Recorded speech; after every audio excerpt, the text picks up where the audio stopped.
ಅದಕ್ಕೆ ನನ್ನ ತಲೆ ಲೂಸ್ ಆಗೈತಿ ಅರ್ಧ ಬಿದ್ದಾರ ಬೇಸಕ್ಕೈತಿ ತಲಿಯಾನ ಗುಂಗ್ ಹೊಕ್ಕೈತಿ ನೀ ಕುಡಿಯೋ ಸಲುವಾಗಿ ದುಡಿತಿ ದುಡದಷ್ಟ ಕುಡದ ಬರತಿ ನೀ ಸಂಸಾರ ಯಾಕ ಕುಡಿತಿ ಅಂತ ಏನಾಗೈತಿ ನಿಂಗ್ ಹೆಂಗೇಳಲಿ ನಿಂಗ ಹೆಂಗೇಳಲಿ ಮನಸ್ಸಿನ ನೋವ ನೋವಿನ ಗಂಟ ಗೆತ್ತಕಿವ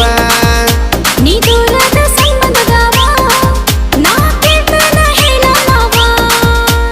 ಪಟ್ಟಿ ಅಂಗಡಿ ಪಾರು ಇಟ್ಟಿ ಏನದಾರು ಇಟ್ಟೀರ ಕೊಡ ಚೂರು ಈ ಬ್ರ್ಯಾಂಡಿ